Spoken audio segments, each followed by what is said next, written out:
দ্বিতীয় হুগলি সেতুতে দুর্ঘটনায় মৃত বেড়ে দুই, নিয়ন্ত্রণ হারিয়ে ডিভাইডার টপকে অন্য লেনে লরি, বিপরীতগামী লরির সঙ্গে মুখোমুখি সংঘর্ষ, মৃত চালক। দ্বিতীয় হুগলি সেতুতে দুর্ঘটনায় মৃত বেড়ে দুই। কথা বলে নেব, আমাদের সঙ্গে রয়েছেন আমাদের প্রতিনিধি সান্নিক ঘোষ। সান্নিক, দ্বিতীয় হুগলি সেতুর দুর্ঘটনায় মৃত বেড়ে দুই যারা মারা গিয়েছেন, কি তাদের পরিচয়, কি আপডেট পাওয়া যাচ্ছে এখন?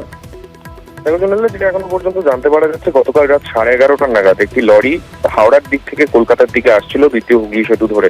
সেই সময় হঠাৎই নিয়ন্ত্রণ হারিয়ে গাড়িটি ডিভাইডারে ধাক্কা মেরে উল্টে যায় এবং চলে আসে উল্টো দিকের লেনে, অর্থাৎ হাওড়াগামী লেনে সেই লরিটি চলে আসে। সেখান থেকে অন্য একটি লরির সঙ্গে সেই লরিটির মুখোমুখি একেবারে সংঘর্ষ এবং ঘটনাস্থলেই যে লরিটি ডিভাইডারে প্রথমে ধাক্কা মেরেছিল তার চালকের ঘটনাস্থলেই মৃত্যু হয়। বাকি তিনজন, অর্থাৎ এই চালকের একজন খালাসি এবং ওই ট্রাকের সঙ্গে যে চালক এবং খালাসি ছিলেন, তিনজনকেই গুরুতর আহত অবস্থায় এসএসকেএম ট্রমা কেয়ার ইউনিটে গতকাল রাতেই ভর্তি করা হয়েছিল। ইতিমধ্যেই যেটা খবর পাওয়া যাচ্ছে, আজ সকালে যিনি আরেকটি ট্রাকের যিনি চালক, তারও সকালবেলা মৃত্যু হয়েছে এবং এখনো পর্যন্ত তাদের নাম, পরিচয় সহ বিস্তারিত তথ্য পুলিশের তরফে জানার চেষ্টা করা হচ্ছে। একেবারে ধন্যবাদ সান্নিক।